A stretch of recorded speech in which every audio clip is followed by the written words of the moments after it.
नमस्कार सर्वांना. श्री स्वामी समर्थ. स्वागत आहे तुम्हा सर्वांचं श्री स्वामी समर्थ कृपा या माझ्या मराठी यूट्यूब चॅनलवर. यंदा 30 मार्च 2025 पासून मराठी नवीन वर्षाला सुरुवात होत आहे. मराठी वर्षातील पहिला महिना म्हणजे चैत्र महिना. हा महिना पुण्यवान महिना मानला जातो.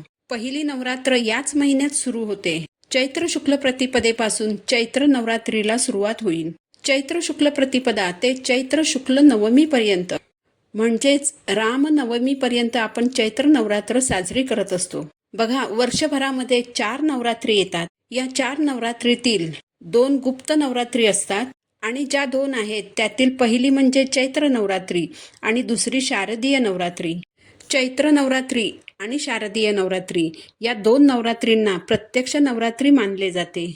या दोन्ही नवरात्री संपूर्ण भारतातील लोक अतिशय उत्साहाने साजऱ्या करतात.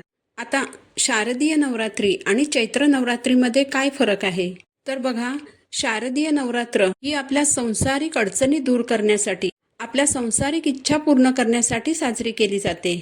तर चैत्र नवरात्र ही आपला जो मानसिक त्रास आहे, आपले जे शारीरिक कष्ट आहेत ते दूर व्हावेत आणि आपला आध्यात्मिक विकास व्हावा, आपल्या आध्यात्मिक इच्छा पूर्ण व्हाव्यात यासाठी चैत्र नवरात्र साजरी केली जाते. यंदा 30 मार्च 2025 पासून म्हणजे चैत्र शुक्ल प्रतिपदेपासून चैत्र नवरात्रीला सुरुवात होत आहे. आजच्या व्हिडिओमध्ये आपण चैत्र नवरात्रीबद्दलचीच माहिती जाणून घेणार आहोत. व्हिडिओ शेवटपर्यंत पहा. चॅनलवर नवीन असाल तर चॅनलला सबस्क्राईब करा.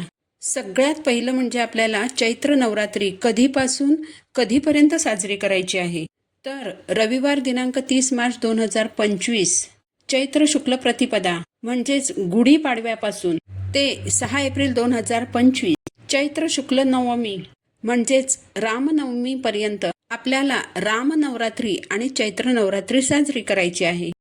जशी शारदीय नवरात्री साजरी केली जाते अगदी तशीच चैत्र नवरात्र ही साजरी केली जाते. शारदीय नवरात्रीत जशी देवीच्या विविध रूपांची पूजा केली जाते त्याच पद्धतीने चैत्र नवरात्रीतही देवीच्या विविध रूपांची पूजा केली जाते. मात्र यंदाच्या चैत्र नवरात्रीत द्वितीया आणि तृतीया तिथी एकाच दिवशी आलेले आहेत, म्हणून यंदाच्या चैत्र नवरात्रीमध्ये आपला जो काही सेवेचा कालावधी असणार आहे तो 8 दिवसांचा असणार आहे. आता शारदीय नवरात्रीमध्ये घराघरात घटस्थापना केली जाते, पण चैत्र नवरात्रीत काही घरांमध्ये घटस्थापना केली जाते. तर ज्यांच्याकडे चैत्र नवरात्रीत घट बसवले जातात त्यांनी घटस्थापना करायची आहे. चैत्र नवरात्रीच्या घटस्थापनेचा मुहूर्त 30 मार्च रोजी सकाळी 6:13 सकाळी 10:22 आहे. तर घटस्थापनेसाठीचा अभिजित मुहूर्त दुपारी 12:01 ते 12:50 आहे. आता चैत्र नवरात्रीमध्ये आपल्याला कोणकोणत्या सेवा करायच्या आहेत तर बघा, नवरात्रीतील प्रत्येक तिथीला खूप महत्त्व असतं. प्रत्येक तिथीला करायच्या सेवा वेगवेगळ्या आहेत आणि आपल्या कुळदेवीची सेवा करणं हे प्रत्येक संसारिक माणसाचं कर्तव्यच आहे. पण बघा, बरेच लोक असे आहेत की त्यांना त्यांची कुळदेवी देखील माहीत नसते. पण आपली कुळदेवी जी आपल्या कुळाचं रक्षण करते ती आपल्याला माहीत असायलाच हवी. जर तुम्हाला अजूनही तुमची कुळदेवी कोण आहे हे माहीत नसेल तर ते माहीत करून घ्या. यासाठी तुमच्या नातेवाईकांची मदत घ्या. तुमच्या घराण्यातील, तुमच्या कुळातील जी वडील माणसं आहेत त्यांच्याशी संपर्क साधा. तुम्ही जर अगदी मनापासून तुमच्या कुळदेवीचा शोध घेतलात तर नक्कीच तुम्हाला तुमची कुळदेवी कोण आहे हे कळेल. कारण तुम्ही जसे तुमच्या देवी आईला भेटण्यासाठी आतुर झालेले असता, अगदी त्याच प्रकारे तुमची देवी आई सुद्धा तुम्हाला भेटण्यासाठी आतुर असते. मनापासून शोध घ्या, तुम्हाला तुमची कुळदेवी नक्कीच मिळेल. आता कुळदेवीच्या सेवा कोणत्या करायच्या तर सगळ्यात पहिलं म्हणजे मासिक धर्म अडचण, सुतक किंवा विटाळ असेल तर तुम्हाला कोणत्याही सेवा करता येणार नाहीत. पण जोपर्यंत तुम्हाला कोणतीही अडचण येत नाही तोपर्यंत तरी तुम्ही तुमच्या कुळदेवीची जितकी जास्त जमेल तितकी सेवा करायची आहे.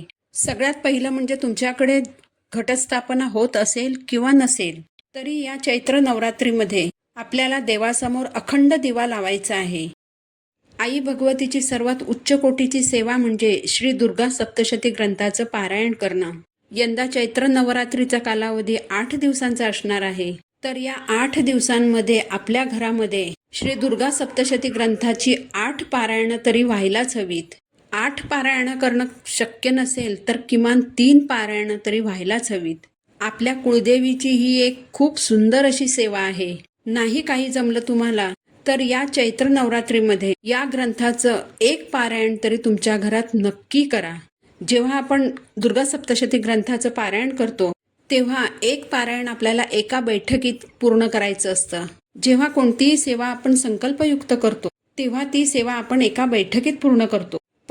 पण दुर्गा सप्तशतीचं पारायण तुम्ही संकल्प करून करा किंवा संकल्प न करता केलं तरी या ग्रंथाचा एक पाठ तुम्हाला एका बैठकीतच पूर्ण करावा लागतो. श्री दुर्गा सप्तशती ग्रंथाचा संपूर्ण एक पाठ म्हणजे देवी कवच पासून ते क्षमापरात स्तोत्रपर्यंत संपूर्ण एका बैठकीत पठण करायचं असतं. पण जर तुम्हाला एका दिवसात एक पारायण पूर्ण करणं शक्य नसेल तर चैत्र नवरात्रीच्या पहिल्या दिवसापासून तुम्ही या ग्रंथातील रोज 2-2 अध्याय पठण करायचे आहेत. चैत्र नवरात्रीच्या पहिल्या दिवशी देव्या कवच पासून वाचायला सुरुवात करायची आणि या ग्रंथातील 2 अध्याय वाचायचे. दुसऱ्या दिवशी 3रा आणि 4था अध्याय वाचायचा. या ग्रंथामध्ये 13 अध्याय असतात. रोज 2-2 अध्याय याप्रमाणे जर अध्यायांचं वाचन केलं तर 7व्या दिवशी 1 अध्याय वाचायचा. या अध्यायानंतर जे जे सगळं ग्रंथामध्ये दिलेलं आहे म्हणजे क्षमापरात स्तोत्रपर्यंत आपल्याला सगळं वाचायचं असतं.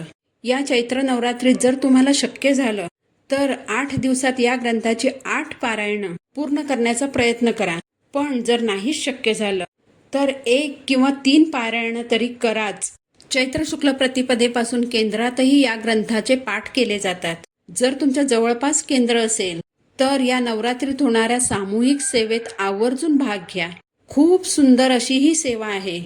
आणि ज्यांना दुर्गा सप्तशती या ग्रंथाचं पारायण करणं शक्यच नसेल कारण घरात जर लहान मुलं असतील किंवा इतर कोणत्याही अडचणी असतील तर त्यांनी सिद्धकुंजिका स्तोत्रचं पठण करायचं आहे. सिद्धकुंजिका स्तोत्रचं जर तुम्ही 11 वेळा पठण केलं तर दुर्गा सप्तशती ग्रंथाचा एक पाठ केल्याचं पुण्यफळ मिळतं असं म्हटलं जातं. ज्यांना वेळ असेल त्यांनी या चैत्र नवरात्रीत रोज जर दुर्गा सप्तशतीचा एक पाठ आणि सिद्धकुंजिका स्तोत्र 11 वेळा पठण केलं तर तुमचे वेगवेगळे शारीरिक आणि मानसिक आजार, तुमच्या ज्या समस्या असतील, ज्या अडचणी असतील त्या सगळ्या मार्गी लागतात. पण ज्यांना यापैकी काहीही करणं शक्य नसेल त्यांनी ओम ऐं ह्रीं क्लीं चामुंडाय विच्चे या 99 मंत्राचा रोज 108 वेळा म्हणजे 1 माळ जप करायचा आहे. या नवरात्रीच्या कालावधीमध्ये तुमच्या कुळदेवीची न चुकता ओटी भरायची आहे. आपल्या कुळदेवीला कुंकू अतिशय प्रिय असतं. तुमच्याकडे जर देवीचा टाक असेल, देवीची मूर्ती असेल तर त्यावर तुम्हाला कुंकुमार्चन करायचं आहे. तुमच्याकडे जर श्रीयंत्र असेल तर त्या यंत्रावर तुम्ही कुंकुमार्चन करू शकता. कुंकुमार्चन करताना तुम्ही 16 वेळा श्रीसुक्त म्हणून कुंकुमार्चन करू शकता किंवा तुम्ही ओम ऐं ह्रीं क्लीं चामुंडाय विच्चे हा मंत्र म्हणत कुंकुमार्चन करू शकता. या चैत्र नवरात्रीमध्ये तुम्ही महालक्ष्मी अष्टकमचं पठण करू शकता. महालक्ष्मी अष्टकम म्हणायला 1 मिनिट लागतं. तर तुम्ही रोज 5, 7 किंवा 11 वेळा महालक्ष्मी अष्टकमचं पठण करू शकता. आपली मार्गशीर्ष व्रताची जी महालक्ष्मीची पोथी असते त्यामध्ये हे महालक्ष्मी अष्टकम दिलेलं असतं. तर या चैत्र नवरात्रीमध्ये तुम्ही आवर्जून महालक्ष्मी अष्टकमचं पठण करा. नमस्ते तू महामाये श्रीपीठे सुरपूजिते शंख चक्र गदा हस्ते महालक्ष्मी नमोस्तुते. तर आवर्जून तुम्ही 11 वेळा पठण करायचा प्रयत्न करा. बघा, या चैत्र नवरात्रीमध्ये तुम्ही घरात किंवा घराबाहेर मांसाहार करू नका, कोणतंही व्यसन करू नका. नवरात्रीमध्ये आपण देवीची सेवा करत असतो तर महिलांचा अपमान करू नका, कुणालाही अपशब्द बोलू नका. जे उपवास करणार असतील त्यांनी दुपारी झोप घेणं टाळा. नवरात्रीमध्ये घरात अगदी आनंदी वातावरण ठेवून ही नवरात्र साजरी करा. माहिती आवडली असेल तर व्हिडिओला लाईक करा, चॅनलला सबस्क्राईब करा. पुन्हा भेटू नवीन व्हिडिओसोबत. श्री स्वामी समर्थ.